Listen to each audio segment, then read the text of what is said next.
Good morning, gamers! Today is Wednesday, the 24th of March, 2021. Today, once again, we are rising and grinding. A little late, because it's still there. To once again try and get better at Team Fortress 2, but today I have a very important announcement. I would like to start a boycott of McDonald's. Because McDonald's has done a lot wrong. But they raised their prices. How are you going to pay your employers less than a living wage? How are you going to produce shit food and then raise your prices like that? And right after a relief bill that's supposed to save the economy, you're going to use the excess money that people are now getting, that they need to survive, take an opportunity to raise your prices. You could get a shareable size meal, if you know, a meal to feed 2 people. That's 20 is it 20 or 40? I believe it is 20 chicken nuggets and 2 cheeseburgers. Yeah. 3 sauce packets and 2 I believe they're medium fries. No drink. Doesn't even include a drink. For $12 and some change. Right now on DoorDash. This is important because we're in a pandemic. It takes $12 to get the Dash Pass, which saves at least $5. If you try and order something less than $12 from DoorDash, you are paying a ridiculous amount of money. You're basically doubling the price. So to get a fair deal, you have to get at least $12, and you could do that, excluding a drink, still, no drink. Feed 2 people for that price. Now it's $13 and some change. What is this cash grab? I didn't say anything when Burger King did their International Women's Day thing, their tweet, just highly insensitive and simply clickbait. I personally stopped eating Burger King. I love Burger King. I think they have some of the best fast food burgers out there. I personally stopped eating from there without telling anyone because it wasn't a big deal. They had the veneer of trying to raise awareness for women in the workplace, even though they weren't. They only gave these scholarships that they said they were going to give to people, or maybe they were grants, I don't remember, to 3. They made it seem like it was this big campaign, and they only gave it to 3 people. Now these were only, I believe, $50,000 each. Burger King makes billions of dollars a year, and they could only give a total of $150,000 out in this campaign that brought them such publicity. And the issue with framing it in a negative light by saying women's places in the kitchen as a joke is that it signals to people that truly believe that, and they're like, oh, actually. And leftist YouTuber Bosch, not pointing this out about that situation, but has pointed this out, and it's a really good way to put it, and that's, people that believe these things are going to love that you said that and say, oh, so, to save your publicity, you're gonna then say, what we mean is we're going to hire more women and support them in the workplace, right?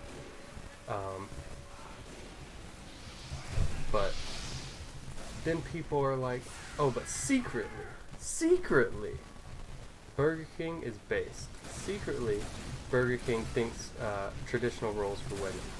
Because they said it. This was actually saying to us that, yes, they believe in our values. And of course, Burger King didn't care or think about any of these things. Burger King did it for the clout and the publicity, and they got it. It was a lot. I still have not had Burger King since, and this was a few weeks ago. I really wanted it. I have a weak constitution. I love the Impossible Whopper. Impossible Whopper is real fucking tasty, let me tell you. But I haven't had one in weeks, and I don't plan on breaking anytime soon. A few weeks without one person's, money is not even the surface level. It's not even a drop in the bucket. It's just like maybe a molecule to Burger King. But I do want to bring up the McDonald's issue because how dare they? And they're going to blame inflation. Now, inflation is something that people throw around a lot, especially when dealing with, welfare issues, which is bullshit. Because how inflation works is there's a certain amount of money in circulation. Like USD, there is an amount of USD that exists. Inflation is increased when more is made, and every year, of course, the government prints a certain amount to keep up with demand, because we have a growing population, a growing economy, and all sorts of different things. Now, you're supposed to only print a certain amount, and you're supposed to have economic compensation for the amount that you create new. So, like, raising minimum wage, for example, right? So we have a minimum wage of $7.25. And it's lower than that based on state for people who make tips. That's supposed to represent the level of inflation we're at based on how much money we print every year and how much the amount of USD that exists grows. But we haven't had a minimum wage raise since 2009, and I think it was 2009 anyways. Either way, inflation has gone up a lot since then. But a lot of people will say that when economic relief is given, whether that be through welfare initiatives or through relief packages like this during a crisis, either way people say this is going to raise prices due to inflation. No, because that's not how inflation works. You're not making more money. The government was taking money from two places. One, money from their budget, because the government has a budget of money they set aside to use to make it function, right? And then also part of the relief bill, because so it's $1.9 trillion of government money, right? But actually they spent more than that on the relief bill, and all the extra money, I'm not sure how much it was, I think it was like $600 billion something, is taxpayer money. Either way, this is money that exists. No money was created for this relief bill. Therefore, inflation did not increase because of the relief bill. And so there is no reason for McDonald's to raise their prices. But since they have, it's a cash grab, it's an opportunity. They're scapegoating the relief, and they're draining people of their money they just got that's supposed to help pay rent and food. They made it more difficult to do that. They use this as an opportunity. And this is capitalistic practices. This is economic liberalism on the company's part that the right wing is going the right wing politically, not like the right wing like Republicans, even though yes, them too. I mean like the political right wing, the capitalists are going to say inflation caused prices to go up. That's not what happened. That's misrepresenting what happened. What happened is McDonald's chose to raise their prices without raising the pay of their employees because more people had money. This has nothing to do with inflation. Inflation did not happen more than it normally does. Like I said, inflation is a constant. But this relief bill did not cause inflation. All the money that was sent out was money that already existed. It's just now in circulation, and because it's in circulation, places like McDonald's are using it to raise their prices without raising the wages of their employees. And it's sick. And the only reason, I don't like McDonald's personally, as a business and as their food, but I get it. A decent amount because they are the cheapest place. Like McDonald's and Taco Bell are the two cheapest places to buy food. And what I mean by that, and probably Subway, and what I mean by cheapest is the amount of food you can get for the price. That and maybe like China Express, you know. There's a few places where you can get more than one meal for the price of what's typically one meal. But that's the reasons I get McDonald's, is like this shareable meal I was talking about. That's 2 meals that can feed 2 people or one person twice, you know, for the price of what would normally be 1 meal. But now, it's an extra dollar every single time. Shit. Okay. I haven't really been playing the game. I mean, I have been playing the game, but like I haven't been playing critically because I'm so worked up about this. I found this out yesterday, and it's so frustrating because not only is it frustrating because it's a raise in price, right?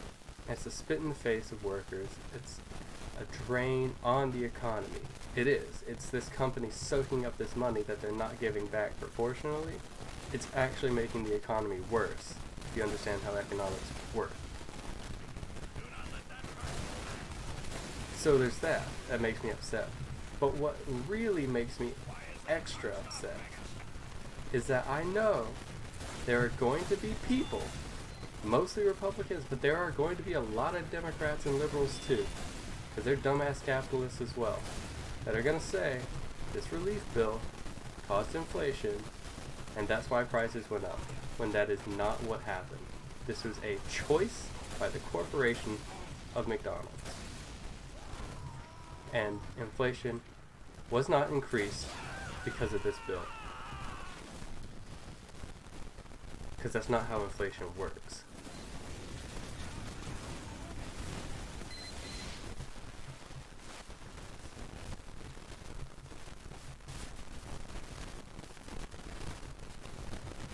So yeah.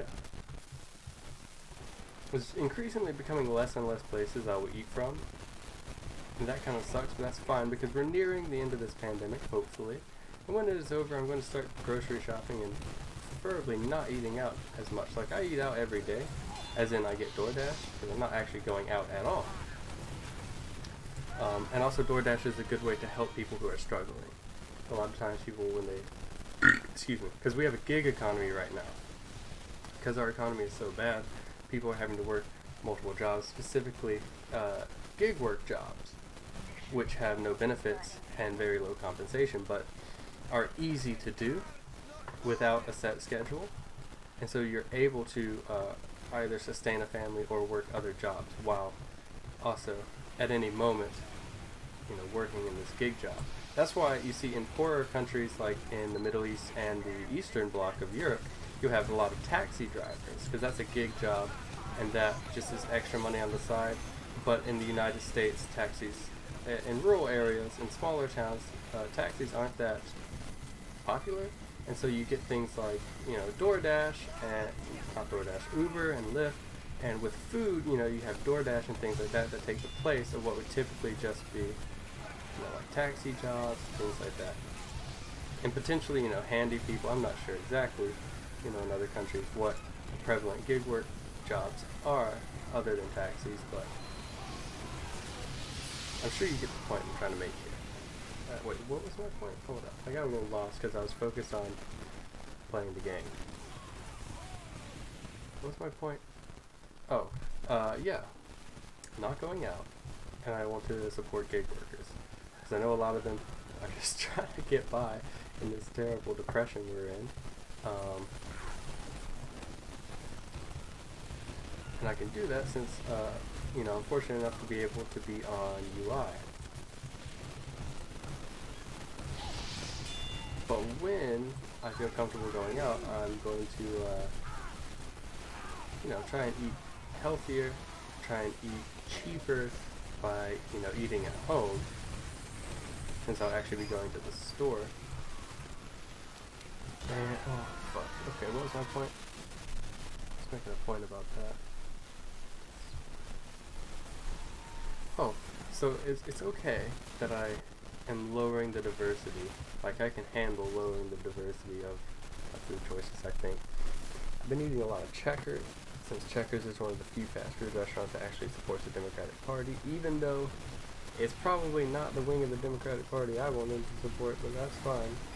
You know, anything over Republicans. And then also businesses that are less affiliated with politics, like Bojangles, don't really care that much. Like, obviously they do, like all wealthy entities, they do, but not nearly as much. Like places like Wendy's, McDonald's, Taco Bell, IHOP have invested in politics. They, send tons of money to lobbyists and the Republican Party. Whereas Bojangles, while doing that a little bit, not much.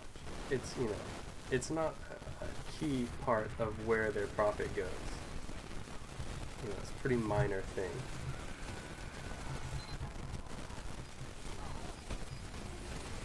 Shit, fuck, ah.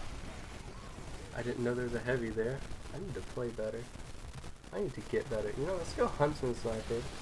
I think I can be able to actually benefit my team a little bit more and be able to think better if I'm just playing Huntsman. Huntsman's a bit faster and looser,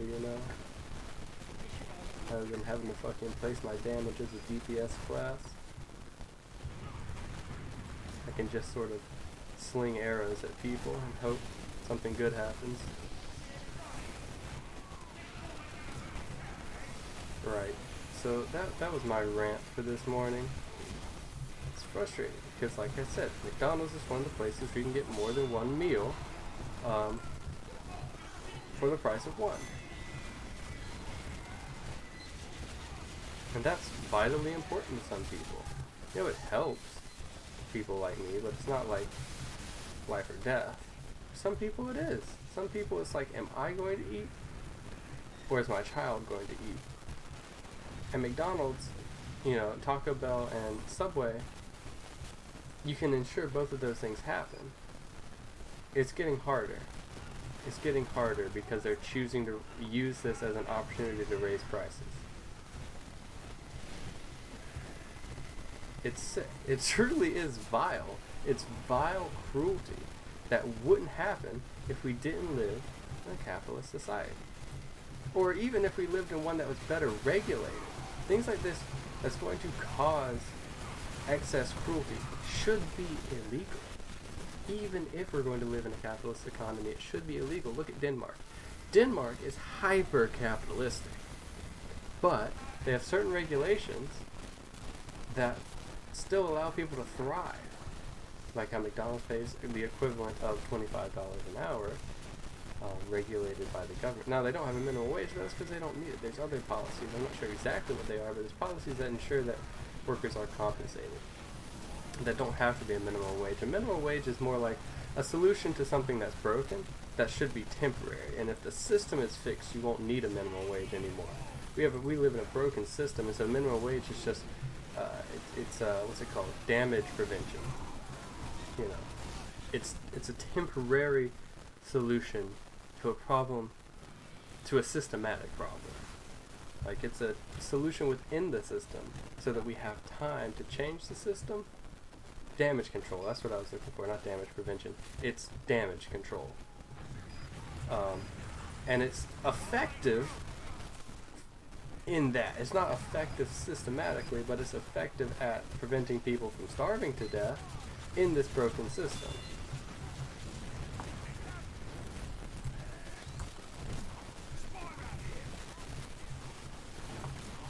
Trying to hit that sniper over there. Ugh. It's hard. At this distance, it's hard to hint someone with a Huntsman, but because I can just see it coming.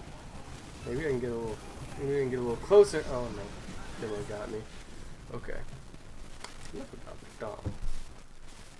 Talking about gaming here. I gotta get my head in the game. No, we'll wait till the next round to do that. This is a good map though. Talk about the maps a lot on TF2, and it's because the maps have changed a lot from when I was a high-profile TF2 player, But this is one of the best maps, and it's a newer map. Like, not only is it visually appealing, but the play style on this map is possibly the best, like most dynamic. Like, my favorite is Frontier, But if we're being completely like, okay, what's the most balanced yet dynamic map? It might just be this one. Like, this is a really good map.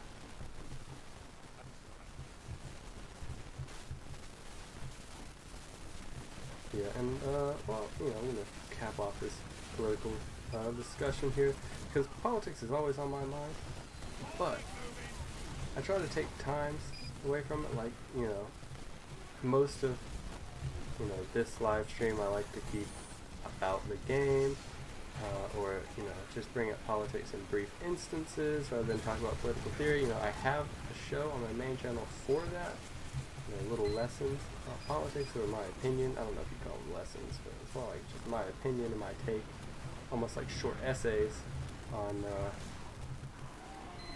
you know, politics. And,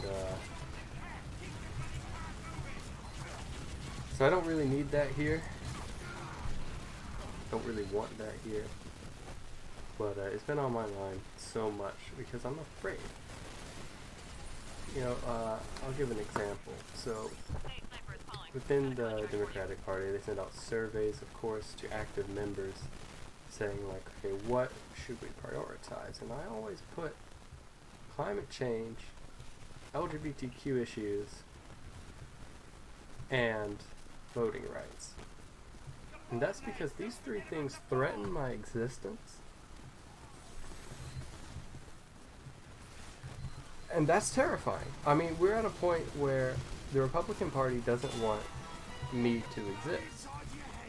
I mean, just even look at the recent things Marjorie Taylor Greene has said on Congress floor, on the floor of the House, about trans people.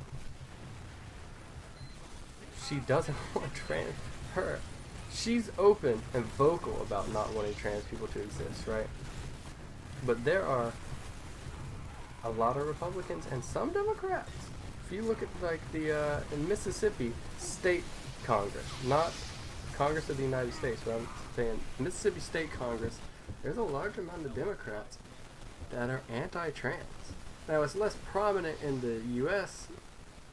Congress, at least openly, because I'd bring a lot of negative attention on the national stage. I don't know what their personal opinions are. But there are certain state congresses where it's like even Democrats just don't want trans people to exist. And you see that through the legislation they're bringing. It's not just a desire, it's they're making it happen through the laws that they're passing. And I say passing, not just attempting to pass. These are passing. And that's why I specifically brought up Mississippi, is Mississippi is one of those places where these anti-trans bills have actually passed. Because, and, you know, people bring up the sports issue, which is a non-issue. It's not a real issue. You know, sports should be, and is, ranked by weight class. It has been gendered, because that's how people typically think about gender, and it makes it easier. But in reality, if you just accept trans people as they are, you can then just put them into weight classes, and it's not an issue. Also, the hormones are a big factor. Like, Republicans make it out to be like men saying they're women. That's not what a trans woman is. A trans woman is a woman. Even biologically, if you allow them to start transitioning. Now, there have been states that have passed bills that would not allow minors to start transitioning. You're making trans people not exist by not allowing them to play sports with their proper gender. You're not allowing them to play sports at all. A trans woman can't play on the men's team, and with these bills, a trans woman can't play on the women's team. Trans teams don't exist, nor should they exist.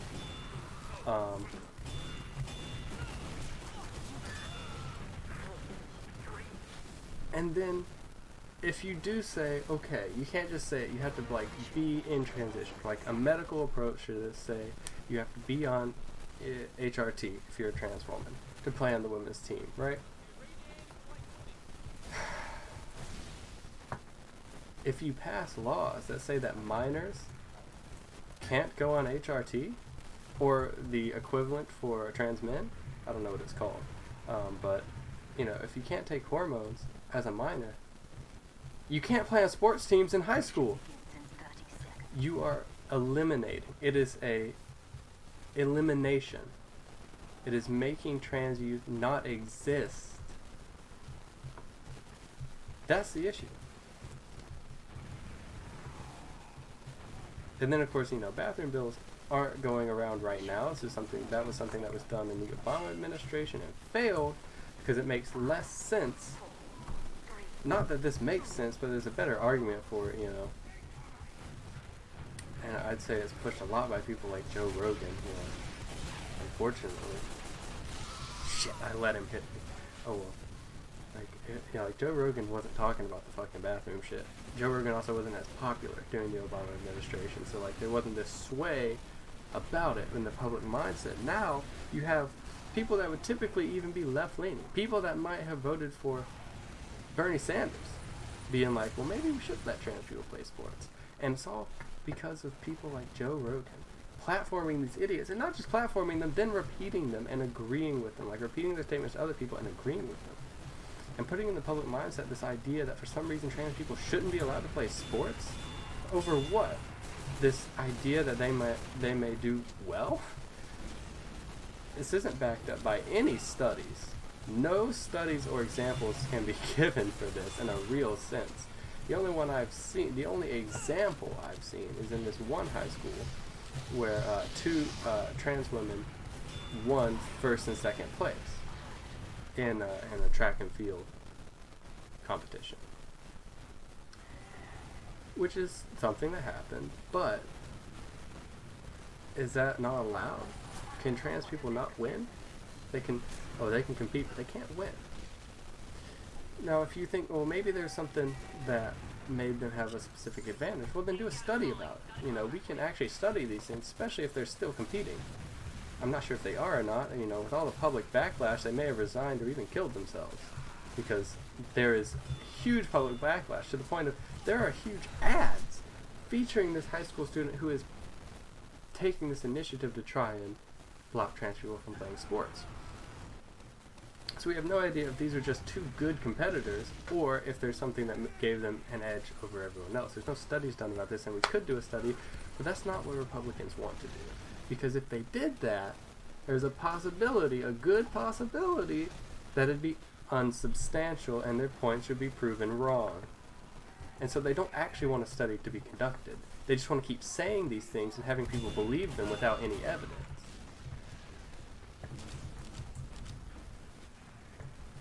So I'm definitely afraid of that. And back to the point of the survey. Then of course you have the more, I feel like, obvious to people who aren't trans. And that's climate change, which will kill us all. I'm almost convinced it's too late. I hope and I will work to make it not too late, or at least deal with whatever as much, but like, shit's bad, and it's been bad for a long time, and in recent years it's only gotten, like, our carbon output has only gotten worse. Like, not only has the situation been bad for a long time, but it's not getting better. And this is all because of huge corporations. This isn't anything about individual responsibility. This is simply about 100 corporations that put out so much, you know, carbon emissions and pollution and methane and a whole bunch of things. Carbon, I don't know if methane's not carbon. No. You know, there's about 100 companies, you know, that really fuck up the planet, and there's nothing being done to stop them. And it's not just United States companies, it's Chinese companies and a few in other places. Like,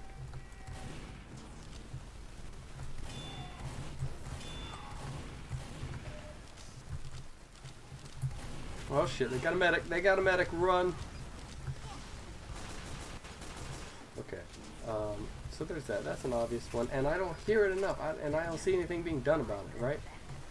Like, in debates and in campaigning, you know, politicians will talk about, oh, we care about climate change. Like Joe Biden is like, we're an administration that believes in science, unlike the last one, which is, you know, it's great that you believe, but where are your actions?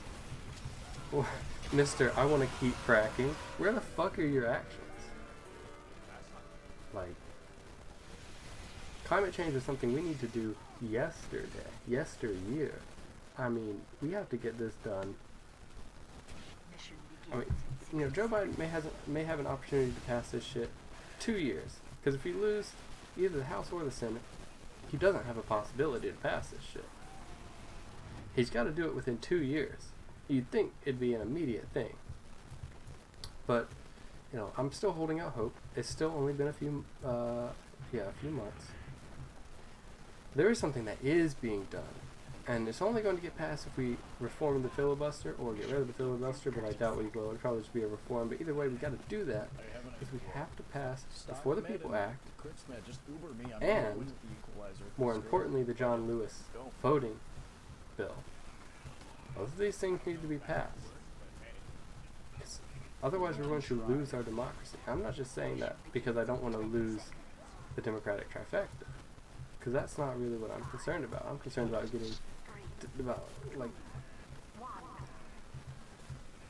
Republicans are bending the rules. Like, it's not an exaggeration to say that the local laws that they're trying to push are new Jim Crow laws. They are essentially new Jim Crow laws, not letting minorities vote.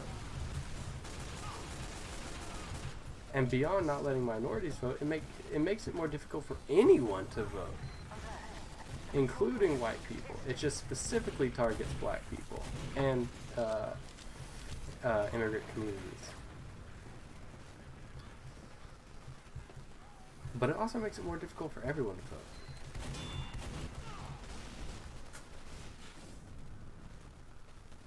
This isn't, and that's one. So they'll probably, if nothing gets done and these new state laws get passed, and we don't have H.R. 1, which is the For the People Act, or the John Lewis Voting Rights Act, if we don't get these things, Republicans will win, even though they have minority support.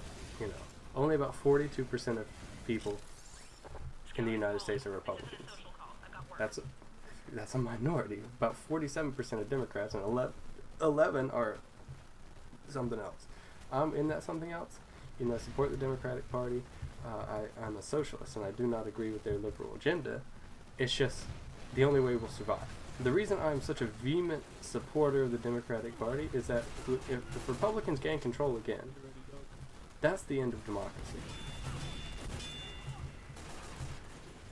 And that means no socialism. What's the first thing the Nazis did when they got power? They killed the communists. Before they killed the Jews, before they killed the gays, before they killed non-whites, they killed the communists first.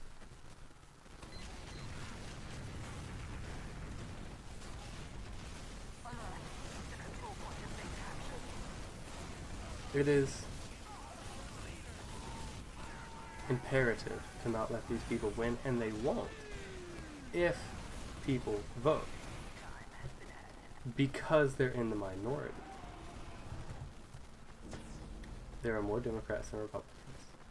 And hopefully, if the trend continues from the 2020 election, the people that are the 11% of people, including myself, that aren't either, if they continue to support the Democratic Party because they understand the two-party system is unbreakable unless laws change, then there's no way Republicans will have control.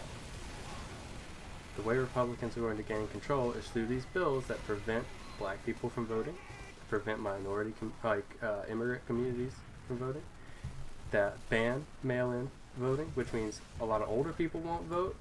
It means that if you're inconvenienced through your job, or if you happen to not be in town for some reason, like your job is the most likely reason you wouldn't be, or you're sick, or you just don't want to get out to the polls, and you would vote if you get a mail-in ballot, but you're not going to vote if you can't, whatever reason. Not allowing these things is going to cause that. It's going to cause them to gain power if we do not protect voting rights. And then once they get power, because of Donald Trump, they're going to destroy our democracy. Look at Georgia, for example. Brad Raffensperger is a terrible, awful person.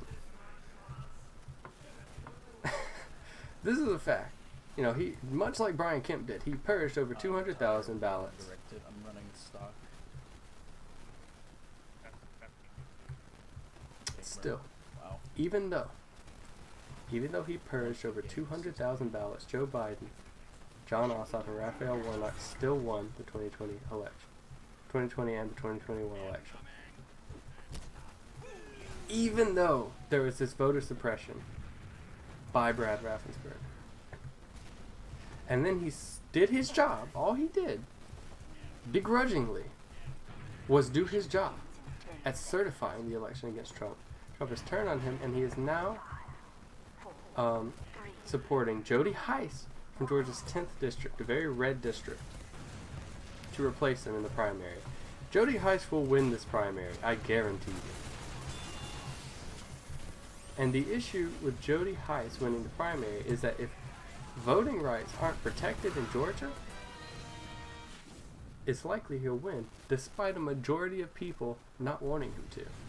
If Jody Hice wins, the next election will go to a Republican in Georgia, no matter how many people vote the other way. Because Jody Hice will just not certify it and say it was voter fraud. That's why Trump wants him. Because Brad Raffensperger did nothing. Well, no, that's not true. Brad Raffensperger committed voter suppression against Democratic voters. And, you know, Democrats still won anyways, and he certified it because there's no way he could prove it wasn't that. He would have been bold-faced undermining democracy if he had not certified it. That's what Trump wants to stop from happening. And a lot of Republicans, not just Trump, he's just the one that's popularized it now. Jody Hice will undermine democracy. Like, Brad Raffensperger tried through voter suppression. Jody Hice will not only continue the voter suppression, but he will then not certify a Democratic win. This is what Republicans want. Of course, like I've been saying, it's what Donald Trump wants, but this is what Republicans at large want. I'd say about 80%. Yeah, the numbers are 84% of Georgia Republicans support Donald Trump. And, no, not support him. I mean, no, that is what I meant. Yeah, that's the number. 84% of Georgia Republicans support Donald Trump, which is more than the national average. Nationally, it's about 69% of Republicans that support Donald Trump, but in Georgia, it's 84%. They want Jody Hice to undermine democracy by getting the public commissioner. Is that what he is? No, he's the that's Bubba, Lauren Bubba, or Lauren McDonald, or Bubba McDonald, whatever the fuck our public commissioner's name is. Not him. Secretary of State. That's what it is. Secretary of State, Georgia. They want it to be Jody Hice so they can undermine democracy, steal the elections. This will happen if we do not stop the new voting restriction laws, the new Jim Crow laws in Georgia. If we do not stop them, he will win, even though most people don't want him to. That's just Georgia. I don't know the specifics of other places, which I'm sure some are worse, some are a little bit better, but I'm sure it's happening all over the place. The Republican Party is getting more radical. Under the guise of Trump's support, Trump's going to support radicals. Not that, like, the Republican Party was already radical. Just look at them compared to European politics. They're radical. Trump is making them more radical.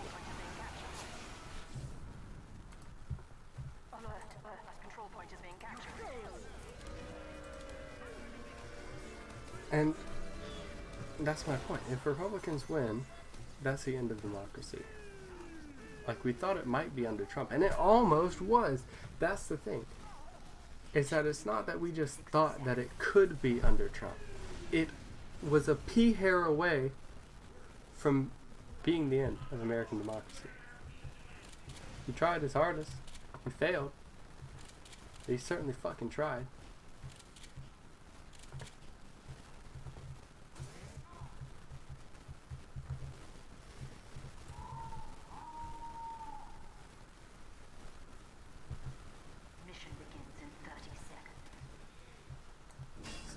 Yeah, I'm sorry this has been such a heavy live stream.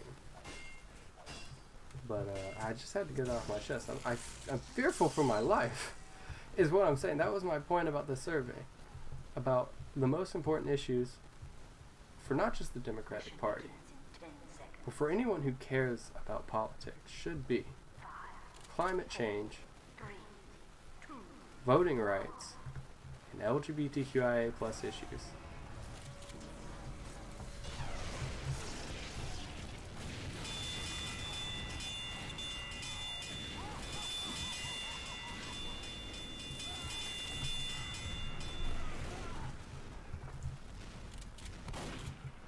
That was a really nice push. I hope my team took advantage of that. Looks like they did too. That or they're dead. No, they're taking advantage of it. Good. Very good.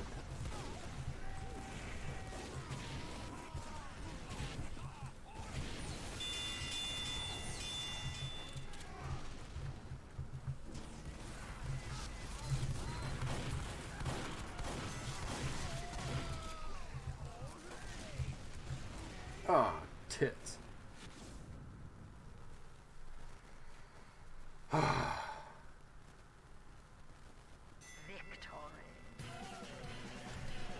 And of course, the thing everybody fucking says is move away. And I know I've said that. I say that pretty consistently. Oh, just move to another country. The sad thing is, it's not that easy. 2 reasons. 1, money. Being a working class person, you can't just move away. Not all the time. Like, and the whole seeking asylum thing only works in very extreme circumstances, which the beginning of fascism is never overtly extreme. It's always a gradual fall. And so it's not like you should be like, oh yeah, we have a fascist in charge now and seeking asylum. No, that won't work. Because there are people seeking asylum from countries that have been fascist for decades and actually face true like trauma, like famine, shit, like people from Syria, people from Yemen, and all over the fucking place. People from Nicaragua, you know. People from Haiti, you know. People that have it worse, even if we were to fall into fascism, at least for a few decades, hopefully. Hopefully, it'll take a few decades, you know. Nazi Germany didn't take a few decades. It took a few years.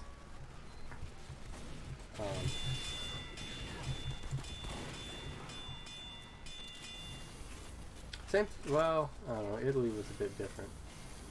Oh well. What the fuck was I saying? Sticky bombs are ominous, man. Shit. How can we do anything with this fucking sentry gun? Okay, let's see. Let's go, soldier. Oh god, what was I saying? Flashing between the game and my point, I always lose my point.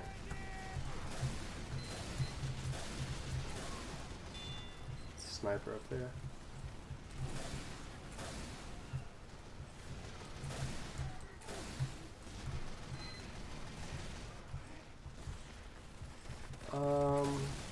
Yeah. My point was just we have to fix these. We have to fix these issues within 2 years. You've got less than 2 years to secure voting rights. Start big change on climate. And well, this isn't an existential crisis, but for me it is, being a trans person. But for regular people, I guess it's not really, but I don't know. Solidarity, you know, you should care. You have to secure the rights of trans people. Because not only have we seen an increase in violence, and murder, like violence including murder,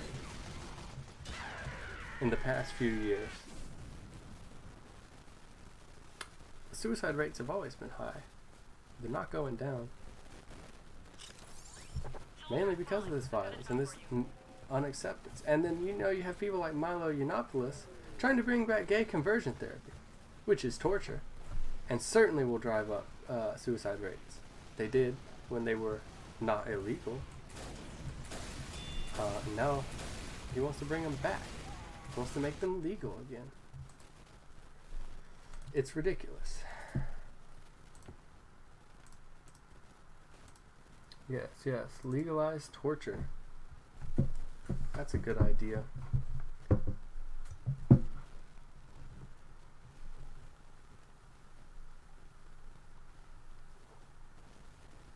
Oh, well,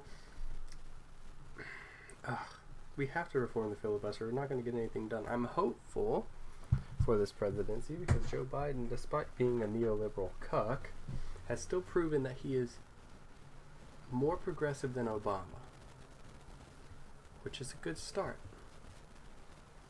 And certainly his cabinet and a lot of Congress is more progressive than it was in the Obama era. This, all very good things. Prominent, signs. These are good looking signs here.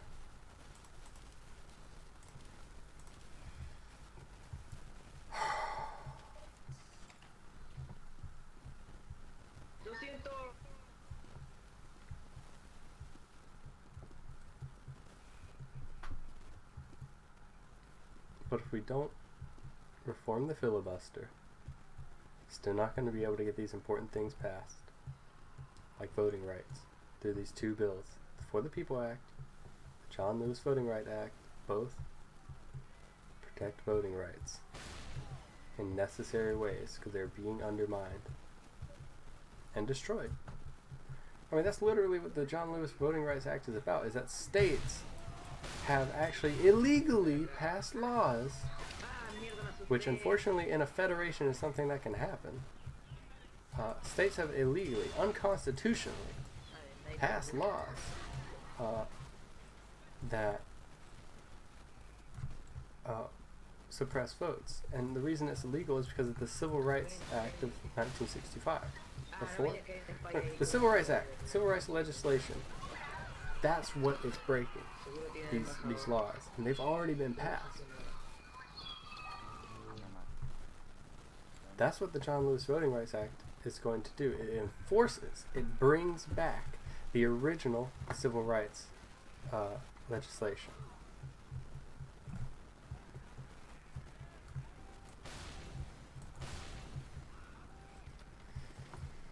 The For the People Act, on the other hand, expands it. Not that specific bill, but it adds more voter protection, as in redistricting laws,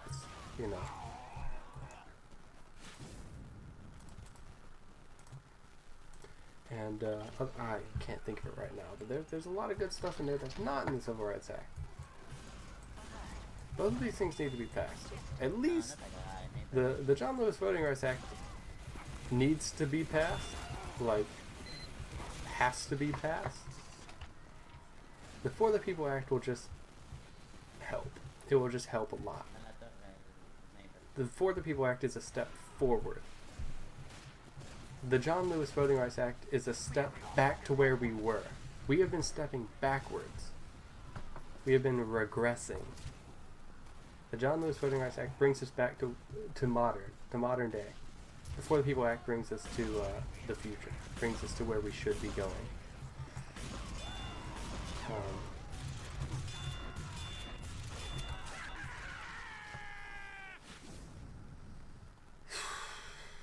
And then you've got things like, of course, what was it?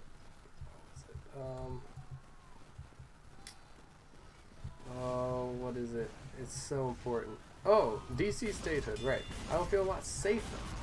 DC with the state. Because not only is that morally the right thing to do, because right now it's taxation without representation in DC. But DC is heavily, luckily, DC is heavily democratic. So it would be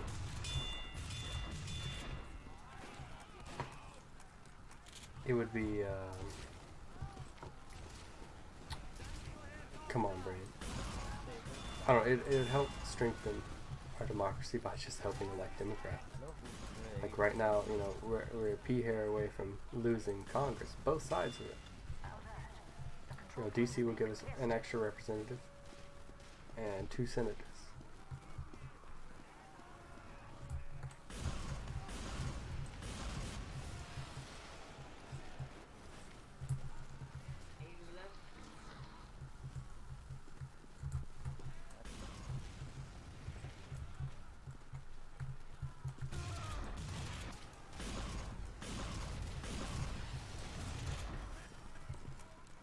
When does the pyro have a jetpack? That's a sniper! Whew. Oof.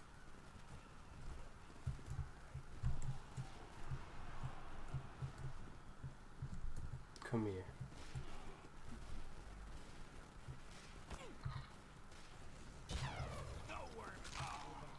The worm. Ah.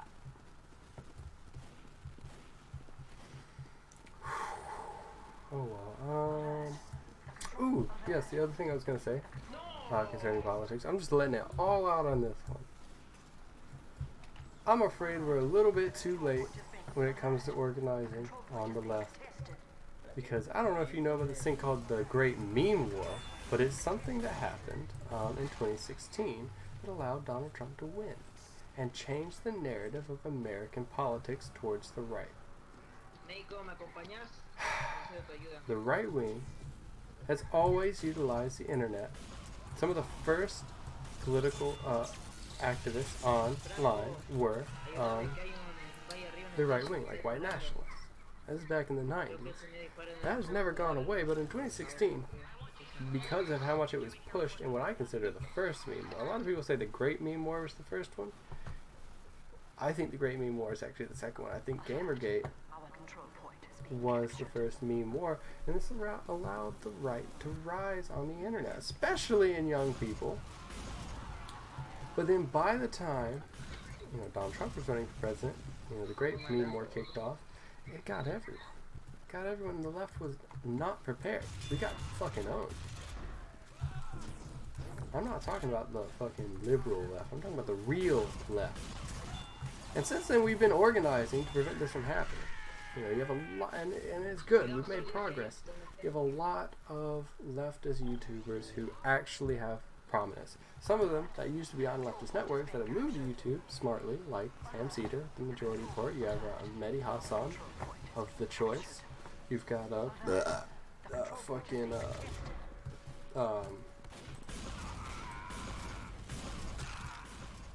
on, brain. Who else? There are more. Oh, the Young Turks now upload to. Well, I guess they have been.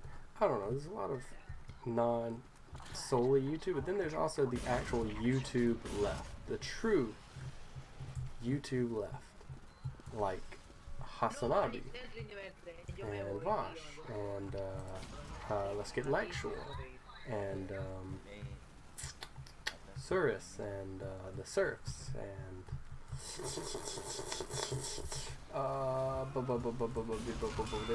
there's a lot. H Bonner guy, ContraPoints,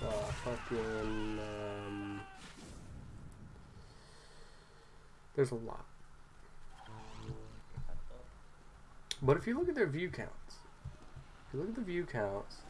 versus the view counts of the right wing, it's insane. So even though we've got a large flourishing community, which we didn't have back in the first meme war, still so small.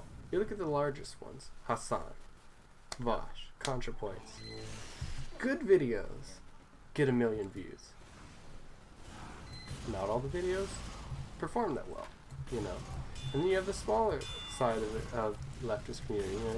You get tens of thousands of views, thousands to tens of thousands of views. This is all good. Then you look at Ben Shapiro. You look at Michael Knowles. You look at Matt Walsh. You look at fucking all these right wingers, right? They get millions of views.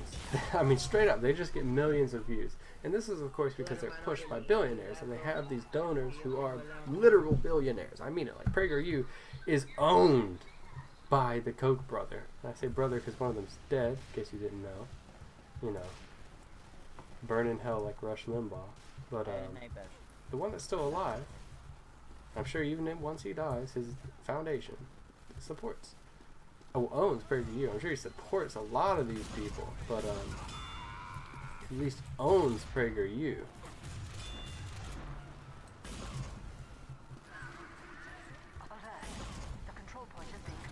And then, so because of this advertising, since Joe Biden's been elected, I am constantly berated by YouTube advertisements for the Ben Shapiro show, for the Michael Knowles show, for fucking Matt Walsh. These people, okay, Ben Shapiro is not a Nazi. Ben Shapiro is an awful, awful person, but he's not a Nazi. Michael Knowles and Matt Walsh are Nazis. I'm sorry if you didn't want to hear that, but they are. Ben Shapiro is just a fucking rich guy, okay? Ben Shapiro is a conservative asshole and he's a rich guy, but at least he's not a fucking Nazi. Michael Knowles is a Nazi, and YouTube is just promoting the hell out of them. They changed their algorithm because in 2016 they realized that their algorithm, not in 2016, but because of 2016, what happened?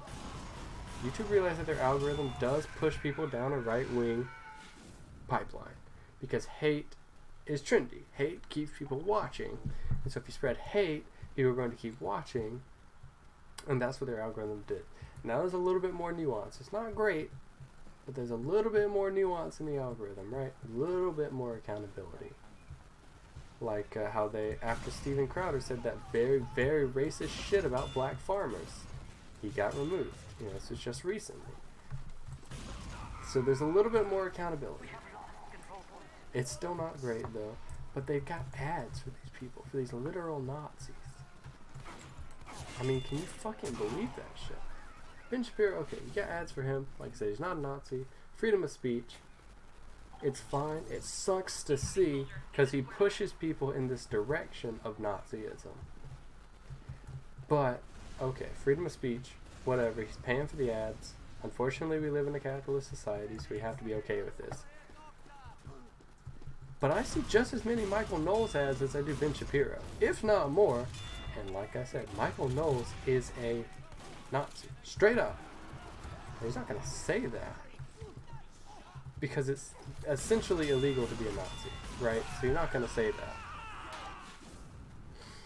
But if you listen to the things he says, and you look at the people he supports, that's what he is. Not even like some other type of white supremacist. Because even though I've been saying Ben Shapiro isn't a Nazi, Ben Shapiro is a white supremacist. See, there's some nuance here, some diversity. Nazis believe Nazis have a specific type of white supremacy, and that's what Michael Knowles pushes.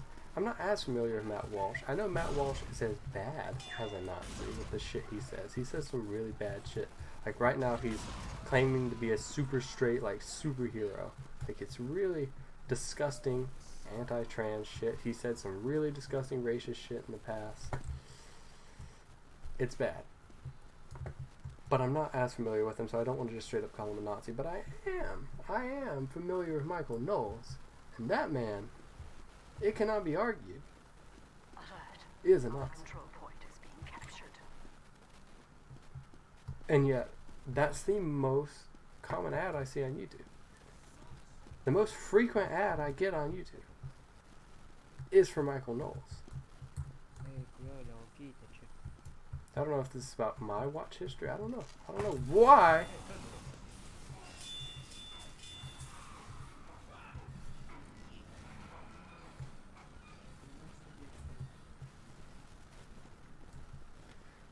But yeah, it's we have a real problem.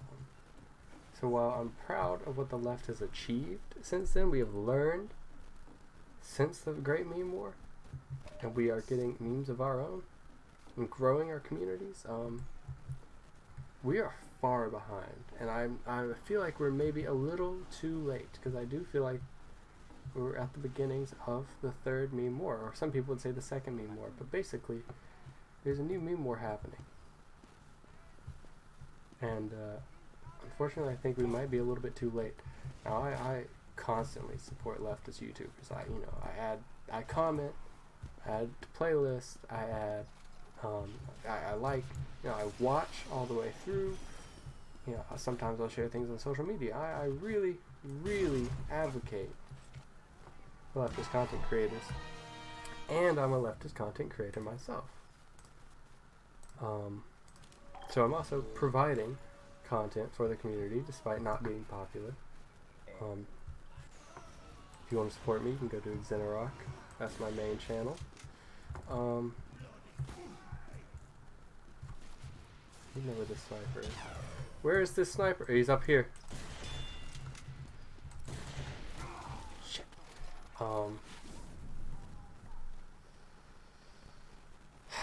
We're just really lagging behind. And I also can't gauge this shit because, like, during the first meme war, not the first meme war, during the Great Meme War, I was in high school. And so I was constantly talking to a wide variety of people, especially, young people.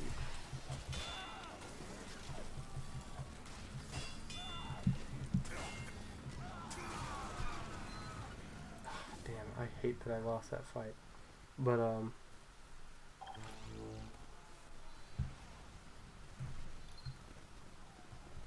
like, I could really gauge where the conversation was at, what needed to be focused on when it comes to, like, de-radicalizing the right?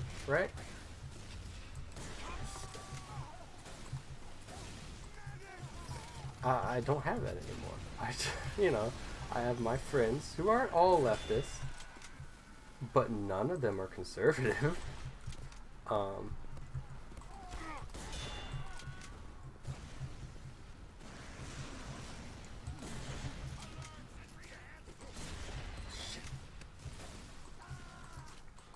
Like, I have no idea what the regular conversation is. Because, like, I am in this bubble. And that's the issue a lot of times being online. Is you get in these isolation chambers. I'm in this bubble of leftists. And I know what leftists talk about. And I know what conservative media talks about. But I don't know what conservative people talk about. Because the thing is, the media says a lot of things. But there are certain things that stick and certain things that don't, and the interpretation of them. People don't just outright believe what people say. They have their own interpretation of them. And that is something I don't know how prominent it is in regular people. I'd like to think that there's a lot of people who don't fall for this shit. But based on the numbers, the view count, I'm not sure. And that is terrifying. Mission ends in 60 seconds.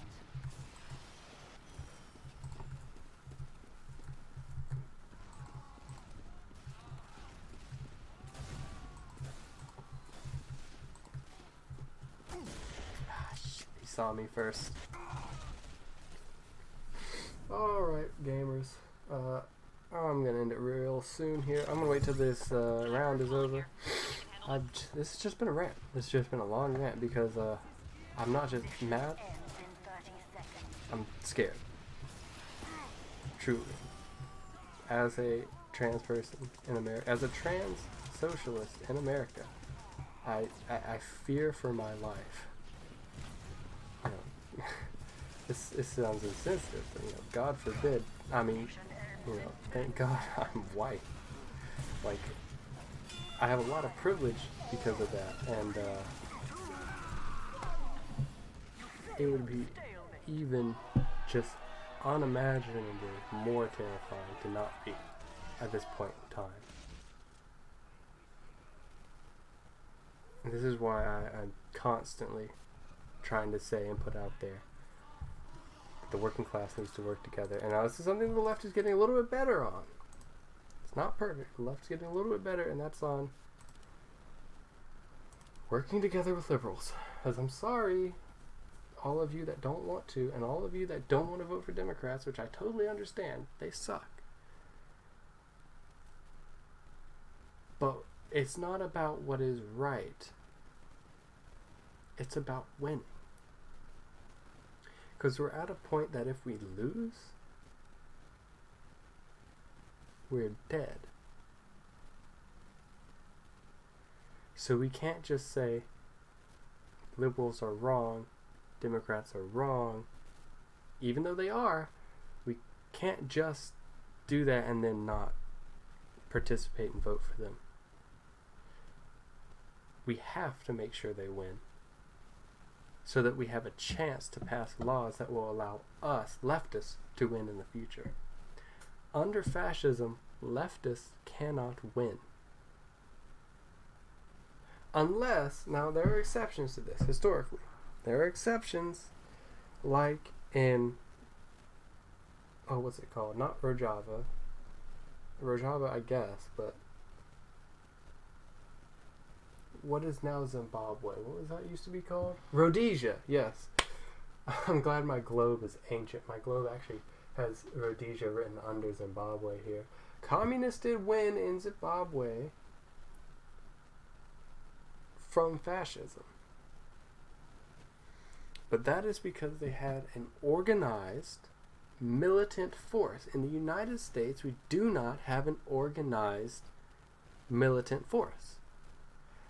Nor do I think we have time to make one of significant size. They do exist. There are militant leftist groups in the United States. They're so small that if they do one thing wrong, they'll be wiped out by the United States government and conservative militias, which have actual prominence in the United States. We have to use bourgeois democracy, bourgeois liberal democracy, to at least fix some things first. Like voting rights. We have to pass these voting rights bill because even though the majority of Americans are liberal,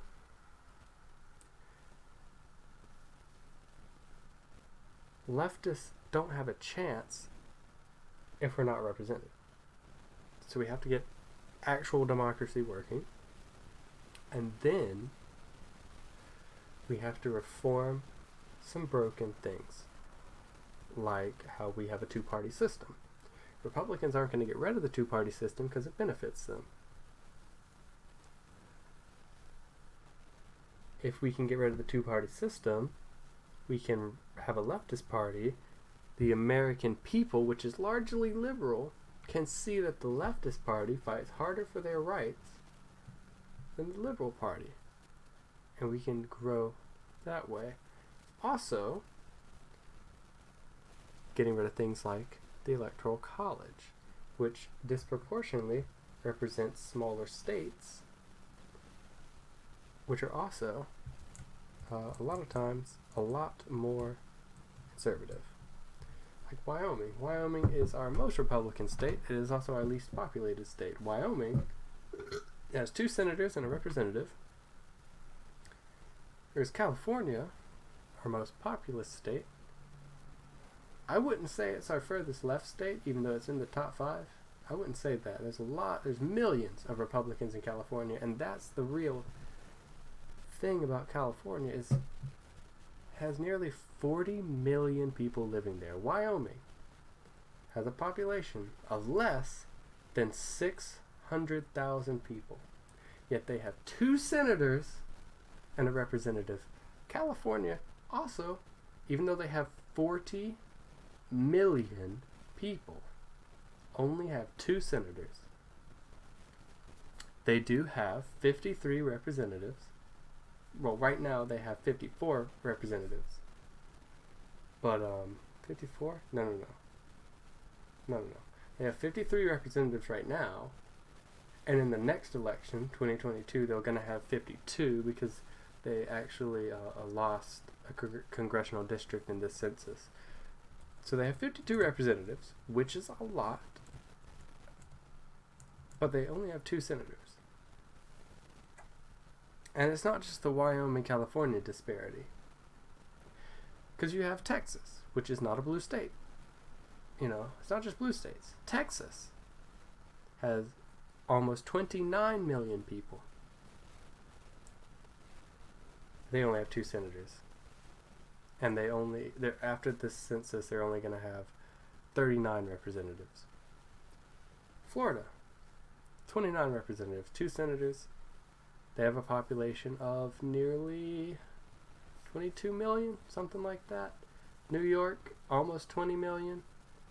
New York has 2 senators and is going to have only 25 representatives. And then you have Vermont. Vermont has less than 600,000 people, yet they have 2 senators and a representative. Both the Dakotas have less than 1 million people.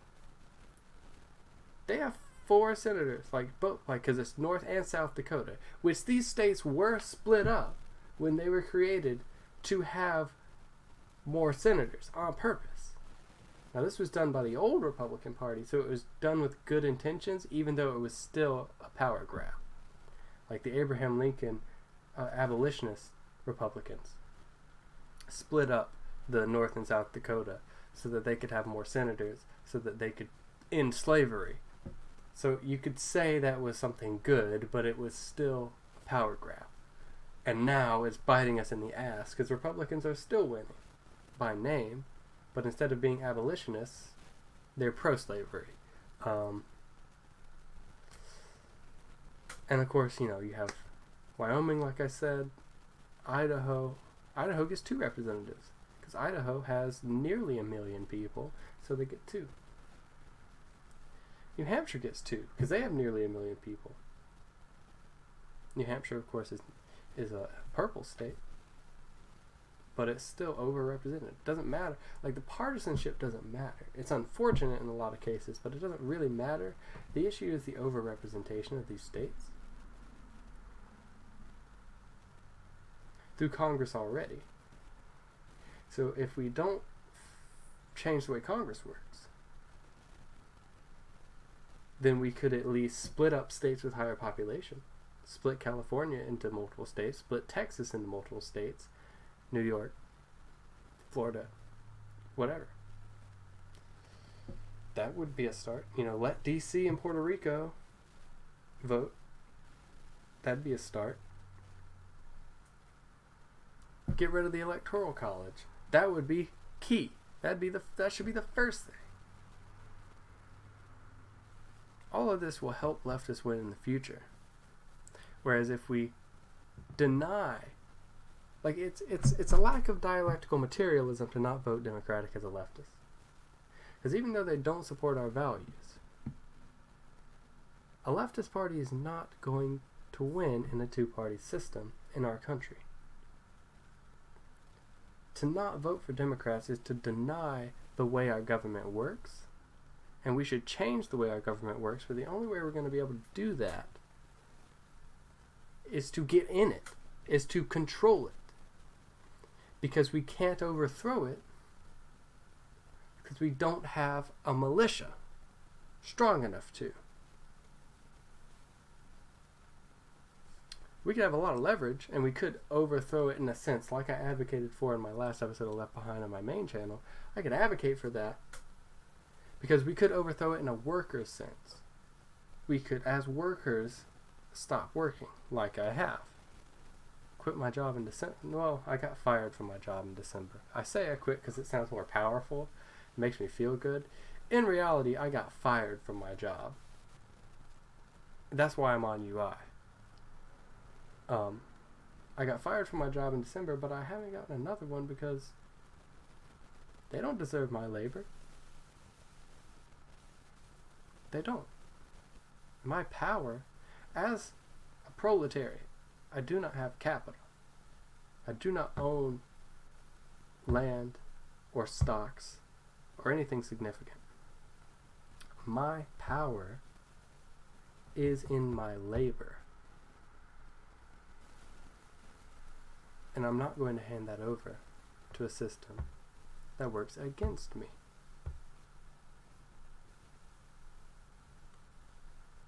If we had a mass general strike, like in India right now with farmers, the farmer strike in India is amazing.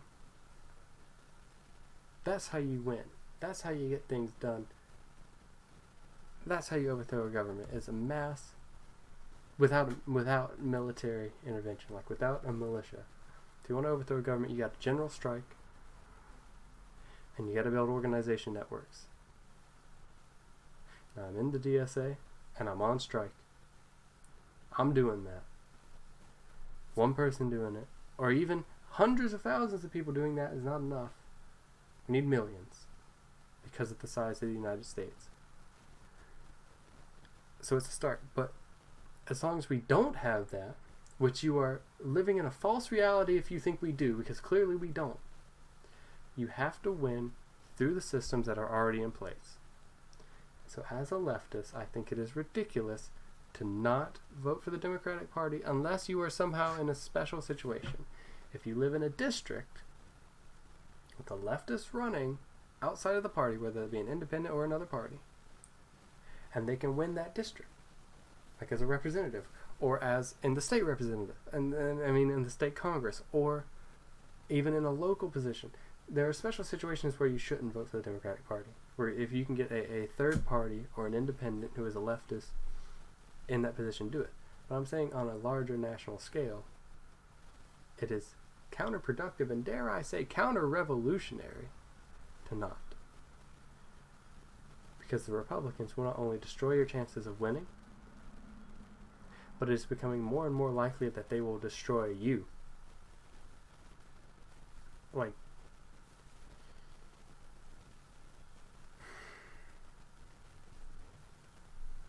alright, thank you for this special political edition of Good Morning Gamer. This is not what it's usually like. Usually we're just talking about games, having a good time. But, this shit is important.